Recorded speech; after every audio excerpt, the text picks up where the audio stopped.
Movie की story को start करने से पहले हम इस मूवी के कुछ मेन कैरेक्टर्स के नाम जान लेते हैं, ताकि इस पूरी मूवी की स्टोरी के अंदर आपको उनके नाम से कोई कंफ्यूजन ना हो। तो इस मूवी के अंदर शाहरुख खान का नाम है हार्डी, तापसी पन्नू का नाम है मन्नू, विक्की कौशल का नाम है सुखी, बॉमन ईरानी के कैरेक्टर का नाम है गुलाटी, देन इनका नाम है बुग्गू और लास्ट में इनका नाम है बल्ली। एंड यही सारे इस मूवी के मेन कैरेक्टर्स हैं। तो चलिए अब मूवी की स्टोरी को स्टार्ट करते हैं। तो मूवी स्टार्ट होती है लंदन से, जहाँ पर हम सबसे पहले तापसी पन्नू के कैरेक्टर मन्नू को देखते हैं। मन्नू इस टाइम पर हॉस्पिटल में होती है, जहाँ उसे पता लगता है कि उसे एक बहुत बड़ी बीमारी हो गई है। एंड देन फिर ये जानने के बाद मन्नू अपने लवर से मिलती है और वो लवर से कहती है कि उसे अपने देश इंडिया जाना है, बट उसका लवर उससे कहता है कि वो इंडिया नहीं जा सकती क्योंकि उसे इंडिया का वीजा नहीं मिलेगा और इसीलिए ऐसा कोई भी नहीं है जो उसे इंडिया ले जा सके। अब आखिरकार मन्नू को कौन सी बीमारी हुई है, वो इंडिया क्यों जाना चाहती है और आखिरकार उसे इंडिया जाने का वीजा क्यों नहीं मिल रहा है, ये सारी बातें आपको मूवी में आगे पता लगेंगी। लवर जब मन्नू को मना कर देता है तब मन्नू से कहती है कि एक ऐसा आदमी है जो कि उसे इंडिया ले जा सकता है और उसका नाम है हार्डी। और फिर इसीलिए मन्नू सीधा हार्डी को फोन करती है, जो कि इस टाइम पर इंडिया के अंदर पंजाब में होता है। और हार्डी यानी कि हमारे एसआर के मन्नू फोन पे हार्डी से कहती है कि वो उसे 21 तारीख को दुबई में आकर मिले, क्योंकि वो वापस इंडिया आना चाहती है और वो ये चाहती है कि वो उसे इंडिया लेकर जाए। इसके बाद हार्डी राजी हो जाता है और फिर वो दोनों डिसाइड करते हैं कि वो दोनों दुबई में मिलेंगे। इसके बाद ही मन्नू अपने दो फ्रेंड्स जिनका नाम बुग्गू और बल्ली होता है, जो कि उसी की तरह लंदन में रहते हैं, उन दोनों से जाकर मिलती है। और फिर यहीं पर हमें ये भी पता लगता है कि जिस तरह से मन्नू को इंडिया का वीजा नहीं मिल रहा है और वो इंडिया नहीं जा पा रही, ठीक उसी तरह से बुग्गू और बल्ली भी इंडिया जाना चाहते हैं, बट उन्हें भी इंडिया का वीजा नहीं मिल रहा है। मन्नू उन दोनों को हार्डी के बारे में बताती है और वो उन दोनों से कहती है कि उसकी हार्डी से बात हुई है और इसीलिए अब हार्डी उन्हें इंडिया लेकर जाएगा, जिसके लिए उन सबको 21 तारीख को दुबई जाना होगा, क्योंकि हार्डी भी 21 तारीख को उनसे मिलने आएगा। ये बात सुनकर बुग्गू और बल्ली दोनों बहुत खुश हो जाते हैं। एंड देन इसीलिए वो लोग अपने वहाँ लंदन के काम को छोड़कर मन्नू के साथ मिलकर सीधा दुबई की फ्लाइट पकड़ लेते हैं। इसके बाद फ्लाइट के अंदर हमें ये तीनों दिखते हैं और फिर यहीं पर कहानी पास हो जाती है और हमें वो स्टोरी दिखाई जाती है जहाँ से इन सब की शुरुआत हुई थी। स्टोरी कई साल पीछे जाती है,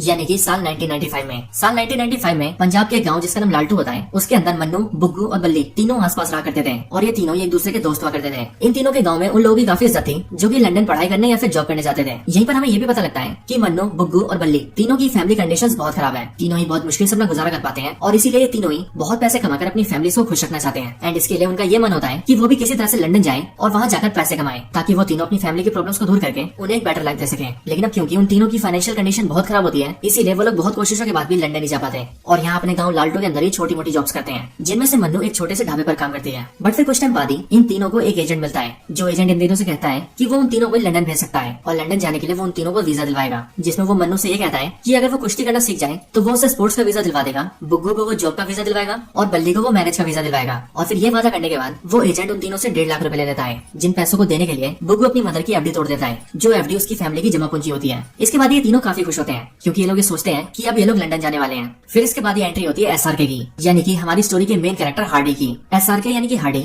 मन्नू, बुग्गू और बल्ली के गाँव लालटू में आता है और यहाँ पर आने के बाद हमें पता लगता है कि हार्डी एक ऐसे आदमी को ढूंढ रहा है जिसके हाथ पर चीते का टैटू बनाए और वो बहुत तेज भागता है। लेकिन इसके आगे हार्डी को उसके बारे में और कुछ भी नहीं पता है। हार्डी इस बारे में पूछते पूछते एक ढाबे पर जाता है और ये वही ढाबा होता है जिस ढाबे पर मन्नू काम किया करती थी। यहाँ पर हार्डी ये देखता है कि मन्नू के ढाबे का मालिक उससे बहुत बदतमीजी कर रहा है और वो मन्नू को मारने की भी कोशिश कर रहा है। और फिर इसीलिए हार्डी मन्नू की हेल्प करता है और उसे उसके ढाबे के मालिक से बचा लेता है। इसके बाद वो मन्नू से पूछता है कि वो इस गाँव के अंदर एक ऐसे आदमी को ढूंढ रहा है जिस आदमी के हाथ पर चीते का टैटू है और वो बहुत तेज भागता है। बट ये सुनते ही मन्नू से कहती है कि जिस आदमी को वो ढूंढ रहा है वो उसका भाई है। और इसीलिए जानने के बाद मन्नू हार्डी को अपने घर ले जाती है, जहाँ पर हार्डी मन्नू के पेरेंट्स से मिलता है। बट यहीं पर हार्डी को ये भी पता लगता है कि मन्नू के जिस भाई को वो ढूंढते हुए यहाँ पर आया वो अब मर चुका है, क्योंकि 1 साल पहले ही उसके एक एक्सीडेंट के अंदर मौत हो चुकी है। लेकिन फिर यहीं पर हार्डी मन्नू और उसके मदर फादर को ये बताता है कि उसका भाई बहुत ही अच्छा इंसान था और वो यानी कि हार्डी असल में फौज में था। लेकिन एक बार जब वो अपनी फौज की ड्यूटी कर रहा था तब उसी टाइम पर उसे कुछ आतंकवादियों ने गोली मार दी थी। लेकिन लकीली उस टाइम पर मन्नू का भाई उसके पास था और फिर इसीलिए उसने हार्डी की हालत देखकर उसे हॉस्पिटल के अंदर भर्ती कराया और उसकी बहुत देखभाल की। साथ ही साथ मन्नू के भाई ने हार्डी को अपना टेप रिकॉर्डर भी दिया ताकि वो उसमें गाने सुनकर जल्दी से ठीक हो सके। और क्योंकि उस टाइम पर हार्डी की हालत बहुत खराब थी, इसीलिए वो मन्नू के भाई के बारे में ज्यादा कुछ भी नहीं जान पाया। और अभी वो कुछ टाइम पहले हॉस्पिटल से डिस्चार्ज हुआ है, इसीलिए वो सीधा मन्नू के भाई को ढूंढता हुआ यहाँ पर आ गया है ताकि वो उसका टेप रिकॉर्डर से वापस कर सके और उसे गले लगाकर दिल से थैंक्स कह सके,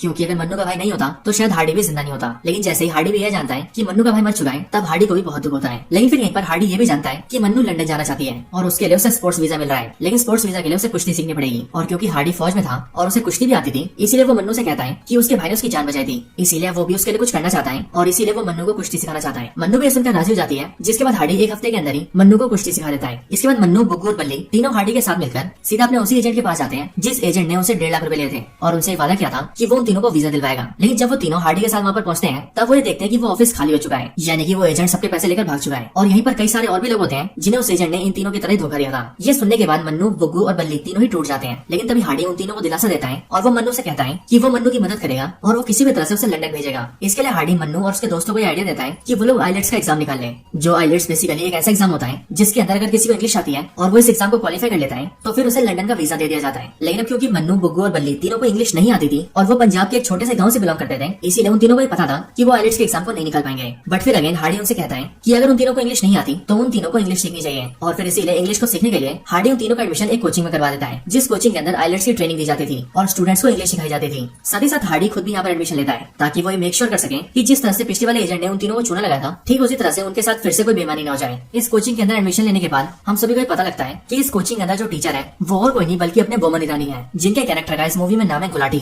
ये चारों गुलाटी से यहाँ पर इंग्लिश सीखने लगते हैं और साथ ही उन्हें ये भी पता लगता है कि जिस तरह से वो लोग यहाँ पर इंग्लिश सीखने आए हैं और इंग्लिश को सीखकर लंदन जाना चाहते हैं, ठीक उसी तरह से उनकी क्लास के अंदर और भी ऐसे कई सारे लोग होते हैं जो कि उन्हीं की तरह इंग्लिश को सीखकर लंदन जाना चाहते थे। इस कोचिंग के अंदर ही इन चारों की मुलाकात सुखी से होती है, जो कि और कोई नहीं बल्कि अपने विक्की कौशल है। और विक्की कौशल का कैरेक्टर यानी कि सुखी बहुत डेस्परेटली लंदन जाना चाहता है और वो अपनी क्लास से बार बार यही कहता है कि उसके पास सिर्फ 3 ही महीने हैं, और इसीलिए सुखी अपनी क्लास के अंदर भी हमेशा परेशान रहता है। सुखी को बार बार परेशान देखकर एसआरके और उसकी टीम ने डिसाइड करते हैं कि वो लोग सुखी से बात करेंगे। एंड देन जब वो सुखी से बात करते हैं तब बातचीत के दौरान सुखी उन चारों को ये बताता है कि उसके गांव के अंदर एक गर्लफ्रेंड थी जिससे वो बहुत प्यार करता था, लेकिन उसके फादर ने उसकी शादी लंदन से आए एक एनआरआई से करा दी। बट अब वो उसके साथ खुश नहीं है क्योंकि उसका हस्बैंड उसे बहुत मारता है और उसके साथ डोमेस्टिक वायलेंस करता है। एंड देन इसीलिए उसकी गर्लफ्रेंड उसे फोन करके यही कहती है कि वो यहाँ लंदन आए और उसे ले जाए। एंड दैट्स व्हाई सुखी लंदन जाना चाहता है ताकि वो अपनी जीएफ को यहाँ ला सके, क्योंकि सुखी के अलावा उसकी बात कोई भी नहीं सुनता, यहाँ तक कि उसके पेरेंट्स भी नहीं। इन सब के बाद ही वो लोग काफी मेहनत से इंग्लिश की पढ़ाई करते हैं एंड देन वो सभी आइलेट्स का एग्जाम देते हैं। लेकिन जब एग्जाम का रिजल्ट आता है तब हम सबको ये पता लगता है कि उस एग्जाम में उनकी क्लास में से सिर्फ और सिर्फ बल्ली पास हुआ है और बल्ली के अलावा बाकी सब फेल हो चुके हैं, यहाँ तक कि सुखी भी। सुखी इस बात से बहुत ज्यादा नाराज हो जाता है और वो बिल्कुल होपलेस हो जाता है, लेकिन एसआरके उसे समझाता है कि उनका दोस्त बल्ली पास हो गया है, इसीलिए वो स्टूडेंट वीजा से लंदन जा रहा है। एंड देन जैसे वो लंदन जाएगा वैसे वो सुखी की गर्लफ्रेंड से उसकी बात करवा देगा और फिर जैसे ही मौका लगेगा वो उसे इंडिया लाने की भी कोशिश करेगा। सुखी ये बात जानकर काफी खुश होता है और इसीलिए वो रोज बल्ली के फोन का वेट करता है ताकि जल्दी से बल्ली लंदन पहुंचे और वो वहाँ जाकर उसकी जीएफ से उसकी बात करवाए। लेकिन जैसे बल्ली लंदन पहुंचता है और वहाँ से फोन करता है वैसे बल्ली फोन पर सुखी को ये बताता है कि सुखी के आइलेट्स के एग्जाम में फेल होने की खबर उसकी जीएफ को मिल गई थी। एंड दैट्स व्हाई बल्ली के पहुंचने से पहले उसकी गर्लफ्रेंड ने सुसाइड कर लिया, क्योंकि उसके ऐसा लगा कि अब सुखी उसे बचाने नहीं आ पाएगा। अपनी गर्लफ्रेंड की सुसाइड के बारे में सुनते ही सुखी बिल्कुल होपलेस हो जाता है और इसीलिए वो अपनी बॉडी में आग लगा लेता है और खुद को भी खत्म कर लेता है। ये देखकर हार्डी, मन्नू और बुग्गू तीनों को बहुत बुरा लगता है और वो तीनों सुखी की मौत से काफी शॉक में आ जाते हैं। बट फिर 6 महीने बाद बल्ली अपने दोस्तों को फोटोग्राफ्स भेजता है, जिन फोटोग्राफ्स के अंदर उसके दोस्त देखते हैं कि बल्ली ने वहाँ पर अपना घर भी ले लिया है और अपनी गाड़ी भी ले ली है और बल्ली लंदन के अंदर बहुत ही अच्छी लाइफ जी रहा है और अपनी फैमिली को पैसे भी भेज रहा है। ये बात जानते ही मन्नू और बुग्गू दोनों इस बात पर अड़ जाते हैं कि उन्हें भी अब लंदन जाना है, ठीक बिल्कुल बल्ली की तरह। लेकिन ये तो हम सभी जानते हैं कि मन्नू और बुग्गू को बिल्कुल भी इंग्लिश नहीं आती और बिना इंग्लिश के या फिर बिना आइलेट्स के एग्जाम दिए वो लोग लंदन भी नहीं जा सकते। वैसे मन्नू और बुग्गू दोनों को बिल्कुल भी इंग्लिश नहीं आती, लेकिन क्या आपको इंग्लिश आती है या फिर नहीं, ये आप मुझे कमेंट्स के अंदर जरूर बताएं। अगर आपको इंग्लिश आती है तो आप कहें आई नो इंग्लिश, और अगर नहीं आती तो बोले आई डोंट नो इंग्लिश। अगर हम भी तो देखें कि आखिर कितने लोगों को इंग्लिश आती है, सो प्लीज कमेंट जरूर करना। तो अब स्टोरी में वापस आते हैं। मन्नू और बुग्गू दोनों ही लंदन जाना चाहते थे, बट अब उन दोनों के लिए सारे रास्ते बंद हो चुके थे। बट फिर यहीं पर उनसे उनका टीचर गुलाटी मिलता है, जो कि मन्नू और बुग्गू दोनों से कहता है कि अगर वो सभी लंदन जाना चाहते हैं तो अभी भी उनके पास एक रास्ता बाकी है और उस रास्ते का नाम है डंकी। गुलाटी उन सभी को बताता है कि अगर जो आदमी लीगली किसी और देश में ना जा सके वो छुपते छुपाते उस देश में जा सकता है, यानी कि इलीगल तरीके से, और इसी रास्ते को डंकी कहा जाता है। और साथ ही गुलाटी उनसे ये भी कहता है कि उसने उन सब के लिए डंकी का इंतजाम कर दिया है और जो भी एजेंट ऐसा काम करवाता है उससे उसने बात करके पैसे भी दे दिए हैं। सो अगर वो लोग डंकी के जरिए लंदन जाना चाहते हैं तो वो लोग जा सकते हैं। ये सुनकर वो सभी राजी हो जाते हैं एंड देन इसीलिए हार्डी, मन्नू और बुग्गू तीनों ही लंदन जाने का मन बना लेते हैं। साथ ही साथ वो तीनों अपने साथ 3 और दोस्तों को ले लेते हैं जो कि उनके साथियों की कोचिंग में पढ़ते थे, क्योंकि एज ऑफ कोर्स उन तीनों को भी लंदन जाना था। इसके बाद वो 6 के 6 एक एजेंट से मिलते हैं जो कि उनकी डंकी करवाता। वो एजेंट उन सभी को बताता है कि इस डंकी के अंदर उन सभी को सबसे पहले एक बोट के जरिए इंडिया के बॉर्डर तक ले जाया जाएगा, देन वहाँ से पाकिस्तान तक ले जाया जाएगा, फिर पाकिस्तान से अफगानिस्तान, अफगानिस्तान से बाय रोड ईरान, ईरान से टर्की एंड देन टर्की से शिप के जरिए वो लोग लंदन जाएंगे। और इस पूरे प्रोसेस के अंदर लगभग 3 महीनों का वक्त लगेगा, जो कि सही में बहुत ज्यादा टाइम होता है। लेकिन तब भी वो सब ये डिसाइड करते हैं कि उन्हें जाकर ही रहना है और फिर इसीलिए वो सब मिलकर पहले बोट के जरिए इंडियन बॉर्डर्स पे जाते हैं, देन बॉर्डर्स के पास पानी में तैरते हुए बॉर्डर्स को पार करके पाकिस्तान जाते हैं, फिर वो लोग दूसरे एजेंट से मिलकर ट्रक्स में छुप छुपाकर अफगानिस्तान जाते हैं, फिर इसी तरह से वो लोग ईरान तक जाते हैं एंड देन फिर वहीं पर उन्हें काफी टाइम तक पैदल भी चलना पड़ता है, जिसमें उन्हें 2-2 दिन तक रेगिस्तानों को पार करना होता है। और फिर ऐसे जब वो लोग ईरान के पास होते हैं और पैदल चलकर रेगिस्तान पार कर रहे होते हैं तभी उन 6 के 6 लोगों को वहाँ के आसपास की मिलिट्री पकड़ लेती है। ये मिलिट्री इन 6 में से 3 लोगों को गोली से मार देती है, जो 3 लोग हार्डी, मन्नू और बुग्गू के दोस्त होते हैं। लेकिन लकीली हार्डी, मन्नू और बुग्गू बच जाते हैं, बट फिर वो मिलिट्री ऑफिसर्स उन तीनों को पकड़कर अपने कैंप में लाते हैं और वहाँ लाकर भी वो लोग उन्हें मारने वाले होते हैं। लेकिन फिर तभी हार्डी थोड़ी होशियारी दिखाकर और थोड़ी सी हिम्मत दिखाकर उन मिलिट्री ऑफिसर्स को मार देता है, क्योंकि एज ऑफ कोर्स हार्डी खुद भी मिलिट्री में था, इसीलिए उसे फाइट करना भी काफी अच्छे से आता था। अपने दोनों दोस्त मन्नू और बुग्गू को बचाने के बाद वो उन्हें फिर से आगे ले जाता है, जिसके बाद वो तीनों ट्रक के जरिए पूरे टर्की को पार करते हुए शिप के पास जाते हैं। लेकिन यहाँ पर इनकी बहुत बुरी हालत होती है, क्योंकि ना तो उन्हें ढंग से खाना मिलता है, ना ही बाथरूम की फैसिलिटीज होती है, और इन्हें जिन लोगों के साथ ट्रैवल करना पड़ता है वो भी दुनिया भर के चोर चक्के होते हैं, इसलिए डंकी के दौरान इनकी बहुत बुरी हालत होती है। लेकिन फिर किसी तरह से लोग लंदन के पास पहुंचते हैं, जहाँ पर अगेन फिर से इन्हें गाड़ियों के अंदर ठूस दिया जाता है, जिनमें से कुछ को कार की सीट के अंदर डाला जाता है, कुछ को गाड़ियों की डिग्गी में और कुछ को तो सोफे के अंदर छुपाया जाता है। और फिर इस तरह से जानवरों जैसी हालत होते हुए वो लोग किसी तरह से लंदन पहुंच जाते हैं। एक बार लंदन पहुंचने के बाद हार्डी, मन्नू और बुग्गू तीनों बहुत खुश होते हैं और वो ये सोचते हैं कि अब वो तीनों भी अपने दोस्त बल्ली की तरह बहुत पैसे कमाएंगे और अपनी फैमिलीज को भी खुश रखेंगे।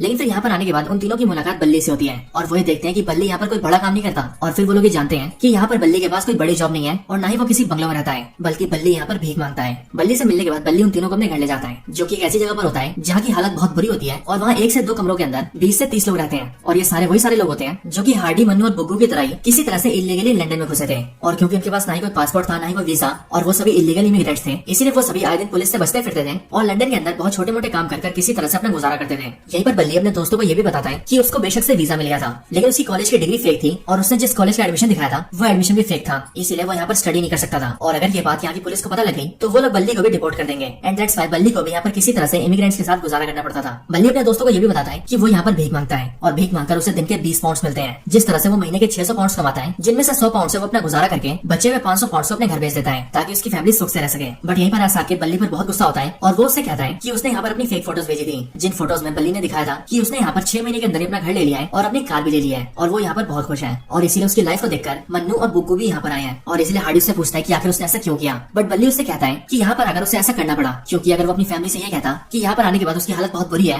वो अपना गुजारा भी नहीं कर पा रहा और यहाँ पर भीख मांग रहा है, तब उसकी फैमिली के लिए जीना और भी मुश्किल हो जाता और हर जगह उनकी बेइज्जती भी होती। एंड दैट्स व्हाई उसे झूठ बोलना पड़ा। इसके बाद ही इन सबको भी यहाँ पर छोटे मोटे काम करके किसी तरह से गुजारा करना पड़ता है। बट इन सबसे हार्डी तंग आ जाता है और इसीलिए वो अपने साथियों से कहता है कि उन सबको वापस इंडिया चलना चाहिए ताकि वो लोग अपने देश में अपने परिवार के साथ रह सके। और बेशक से वहाँ पर वो गरीब थे और उनके पास छोटी मोटी जॉब्स थी, बट वो वहाँ पर खुश थे क्योंकि वहाँ पर उनकी लाइफ यहाँ से अच्छी थी और वहाँ उन्हें किसी पुलिस से बच के नहीं भागना पड़ता था। इसके साथ ही यहाँ पर इलीगली रहने की वजह से वो लोग ना ही यहाँ के सिटीजन थे और ना ही यहाँ के मेहमान, जिस वजह से वो ना तो यहाँ अकाउंट्स खुलवा सकते थे, ना ही अच्छी जॉब कर सकते थे, ना ही कोई आईडी या फिर लाइसेंस बनवा सकते थे, एंड ना ही लीगली तरीके से घर जा सकते थे क्योंकि एज ऑफ कोर्स वो किसी वीजा को लेकर तो यहाँ आए नहीं, इसीलिए उन्हें वापस जाने के लिए भी कोई वीजा नहीं मिल सकता। सो इसीलिए हार्डी उन सबसे कहता है कि वो लोग घर चले, बट वापस जाने के लिए कोई राजी नहीं होता। साथ ही साथ मन्नू हार्डी से ये भी कहती है कि वो लोग इतनी मुश्किलों के बाद यहाँ पर इसलिए नहीं आए ताकि वो लोग वापस जाएं, बल्कि इसलिए आए ताकि वो लोग पैसे कमाएं। And that's why Hardy Mannu की बात सुनकर उसके लिए राजी हो जाता है। इसी के आगे मन्नू हार्डी से ये भी कहती है कि हार्डी को भी उसके साथ रुकना होगा और वो भी उसकी खातिर। और क्योंकि हार्डी और मन्नू एक दूसरे से प्यार करने लगे थे, दैट्स व्हाई हार्डी मन्नू के लिए रुकने के लिए राजी हो जाता है। इसके बाद ही हार्डी ये सोचने लगता है कि उसे कुछ भी करके अपने दोस्तों को यहाँ पर सेटल करना होगा ताकि उसके दोस्तों को इस तरह से यहाँ पर इलीगली ना रहना पड़े। इसके लिए हार्डी एक लॉयर को ढूंढता है, जो लॉयर उन सभी को 3 तरीके बताता है। लॉयर हार्डी और उसके दोस्तों से कहता है कि उनके पास यहाँ पर आराम से रहने के 3 रास्ते हैं। पहला ये कि वो लोग यहाँ पर 1 मिलियन पाउंड की इन्वेस्टमेंट कर दे जिससे कि उन्हें इंस्टेंटली वीजा मिल जाएगा। दूसरा तरीका ये कि वो लोग यहाँ पर किसी सिटीजन से शादी कर लें ताकि शादी करने के बाद भी उन्हें भी नागरिकता मिल जाए। एंड तीसरा और फाइनल तरीका ये है कि वो लोग यहाँ की गवर्नमेंट से ये कहें कि उनके अपने देश इंडिया के अंदर वो लोग एक्टिविस्ट थे, लेकिन गवर्नमेंट ने उनके साथ बहुत बुरा किया और उन्हें मारने की कोशिश की। एंड दैट्स व्हाई वो लोग भागकर यहाँ पर आए हैं और इसीलिए वो लोग अब यहाँ रहना चाहते हैं, जिस वजह से ये बातें सुनकर यहाँ की गवर्नमेंट उन्हें शेल्टर देगी। उन सभी के पास पैसे नहीं थे, इसीलिए वो लोग पहला तरीका अपना नहीं सकते थे, यानी कि लंदन में इन्वेस्टमेंट करने का। और रही बात तीसरे रास्ते की, यानी कि यहाँ की सरकार से ये बोलने की कि उनका देश उन्हें मारना चाहता है और वो लोग अपने देश में अनसेफ है, ये तरीका हार्डी को ठीक नहीं लगा था क्योंकि हार्डी एक फौजी था और वो अपने देश की बुराई नहीं करना चाहता था। और इसीलिए वो लोग ये डिसाइड करते हैं कि वो किसी तरह से शादी वाले तरीके अपनाएंगे। इसी में लॉयर उन सभी से ये भी कहता है कि उसके पास एक आदमी है जो कि कुछ पैसों के लिए मन्नू से शादी करेगा, जो शादी करते ही मन्नू यहाँ के सिटीजन बन जाएगी। एंड देन शादी के बाद ही वो मन्नू को डाइवोर्स दे देगा, जिसके बाद मन्नू हार्डी से शादी कर सकती है और फिर इसी तरह से धीरे धीरे उन सभी को यहाँ की सिटीजनशिप मिल सकती है। उन सभी को ये तरीका ठीक लगता है और फिर इसीलिए वो सभी शादी के लिए चर्च में जाते हैं। But as we all know, Christian marriage के अंदर शादी तभी कंप्लीट होती है जब किस हो। जब फादर मन्नू को किस करने के लिए कहता है तभी इस बात से हार्डी गुस्सा हो जाता है और वो वहाँ पर तोड़फोड़ कर देता है, जो देखकर चर्च का फादर सीधे पुलिस को फोन कर देता है। पुलिस वहाँ आकर उन सबको उठा लेती है और उन सबको कस्टडी में लेकर ये जान जाती है कि वो सभी यहाँ पर इलीगली आए हैं और फिर इसीलिए उन सभी को कोर्ट में पेश किया जाना होता है। इसी बीच उनके पास लॉयर आता है जो कि उन सबसे कहता है कि ये उनके पास आखिरी मौका है और इसीलिए अगर वो कोर्ट में जज के सामने ये बोल देंगे कि उन सभी को अपने देश इंडिया से खतरा है तो फिर उन्हें यहाँ पर शरण मिल जाएगी और फिर वो लोग यहाँ पर रह सकते हैं। लेकिन फिर जैसे उन सबका ट्रायल होता है और वो लोग जज के सामने आते हैं तब वहाँ पर हार्डी झूठ नहीं बोलता और वो ये कहता है कि उसे अपने देश में कोई खतरा नहीं है। लेकिन हार्डी को छोड़कर मन्नू, बुग्गू और बल्ली तीनों लॉयर की बात मान जाते हैं और वो लोग ये बोल देते हैं कि उन्हें अपने देश के अंदर खतरा है, जिस वजह से हार्डी को छोड़कर बाकी उन तीनों को वहाँ पर रहने की परमिशन मिल जाती है। और उसके बाद हार्डी को इंडिया के अंदर डिपोर्ट कर दिया जाता है, जिसके अंदर उसे प्लेन में बिठा के इंडिया छोड़ दिया जाता है। इसके बाद हार्डी इंडिया चला जाता है और मन्नू, बुग्गू और बल्ली तीनों ही लंदन में रह जाते हैं। इसके बाद ये पास्ट की स्टोरी एंड होती है और हमें प्रेजेंट का सीन दिखता है जहाँ पर मन्नू, बुग्गू और बल्ली तीनों ही दुबई पहुंचते हैं, जहाँ पर उसे मिलता है हार्डी। हार्डी से मिलकर वहाँ पर मन्नू से बताती है कि उसे ब्रेन ट्यूमर हो गया है और डॉक्टर के हिसाब से वो सिर्फ 1 ही महीने तक जिंदा रहेगी, यानी कि 1 महीने के अंदर अंदर उसकी मौत हो जाएगी। और इसीलिए वो चाहती है कि वो अपने आखिरी दिनों में अपने घर जाए ताकि उसकी मौत अपनों के बीच हो। लेकिन अब क्योंकि उन्होंने ये बोला था कि उन्हें इंडिया से खतरा है, इसीलिए उन तीनों की बहुत कोशिशों के बाद भी लंदन की सरकार ने उन्हें इंडिया का वीजा नहीं दिया, जिस वजह से वो सभी डायरेक्ट इंडिया नहीं जा सकते। एंड दैट्स व्हाई उन्होंने हार्डी को दुबई में बुलाया क्योंकि हार्डी ने पहले ही उन सबको टंकी करवा के इंडिया से लंदन भेजा था। सो इसीलिए वो लोग ये चाहते हैं कि अब हार्डी फिर से उन तीनों को उनके घर ले जाए। बट हार्डी उनसे प्रॉमिस करता है कि वो उन तीनों को डंकी करवा के नहीं बल्कि प्लेन में बिठा के ले जाएगा। अपने दोस्तों को इंडिया ले जाने के लिए हार्डी अपने कोचिंग टीचर गुलाटी से बात करता है जिसके बाद गुलाटी हार्डी को एक एजेंट का नंबर देता है जो कि दुबई में रहता है। हार्डी सीधा उस एजेंट से मिलता है और उससे कहता है कि उसे इंडिया जाना है। जिसके बाद हार्डी एजेंट के साथ मिलकर इंडिया जाने का प्लान बनाता है। इसके बाद ही वो एजेंट हार्डी, मन्नू, बुग्गू और बल्ली चारों को एक कंटेनर में डलवा देता है और उन चारों से कहता है कि ये कंटेनर पानी के रास्ते सीधा इंडिया जा रहा है और इसीलिए अगर वो लोग इसके अंदर जाएंगे तो वो सीधा इंडिया में गुजरात जाएंगे। जिसके बाद गुजरात पहुंचते ही वो सभी अपने घर जा सकते हैं। कंटेनर में घुसने से पहले हार्डी अपने सारे दोस्तों से कहता है कि वो सब अपने पासपोर्ट को जला दें क्योंकि उसके दोस्तों के पास यूके का पासपोर्ट होता है, यानी कि लंदन का। और इसके साथ ही हार्डी उन सभी को इंडिया की ड्रेस भी पहनाता है और इंडिया की कुछ बुक्स और न्यूज़पेपर्स भी अपने बैग में रख लेता है ताकि वो सब बिल्कुल इंडियन लगे। और हार्डी अपने दोस्तों से कहता है कि वो ये सब इसीलिए कर रहा है ताकि जैसे वो लोग गुजरात पहुंचे वैसे ही अगर उन्हें वहाँ पर कोई पुलिस या मिलिट्री पकड़े तो वो ये साबित कर सके कि वो लोग इंडियंस हैं। इसके बाद ही वो लोग कंटेनर में जाते हैं जहाँ कंटेनर को सीधा शिप में ले जाया जाता है। बट यहीं पर हम ये देखते हैं कि ये एजेंट हार्डी और उसके दोस्तों से तेज चल जाता है और वो सीधा वहाँ की पुलिस को फोन कर देता है जो कि होती है सऊदी की पुलिस। और वो सऊदी की पुलिस से कहता है कि कुछ लोग इलीगली लंदन जा रहे हैं। जो खबर मिलता है सऊदी की पुलिस उस एजेंट के साथ सीधा डॉकयार्ड पर जाती है और उस शिप के अंदर से उस कंटेनर को निकलवा लेती है जिस कंटेनर के अंदर हार्डी और उसके दोस्त होते हैं। और फिर सऊदी की पुलिस उन चारों को पकड़ लेती है। वो शिप सीधा लंदन जा रहा था और इसीलिए सऊदी की पुलिस उन चारों से कहती है कि हम जानते हैं कि तुम लोग इलीगली लंदन जा रहे थे जबकि तुम चारों एक्चुअल में इंडियंस हो। यहीं पर ही सऊदी की पुलिस उन चारों की तहकीकात भी करती है और फिर इसीलिए यहीं पर हमें ये भी पता लगता है कि असल में ये सारा प्लान हार्डी का था क्योंकि हार्डी ये जानता था कि इलीगली इंडिया में भी घुसना बहुत मुश्किल है और जो पहले इन्हें प्रॉब्लम्स हुई थी वो वैसी प्रॉब्लम्स अपने दोस्तों को दोबारा नहीं देना चाहता था। साथ ही साथ हार्डी ने अपने दोस्तों को ये भी प्रॉमिस किया था कि वो उन सभी को प्लेन में ले जाएगा। इसीलिए वो कहीं न कहीं अपने प्लान के जरिए अपने वादे को पूरा करा था।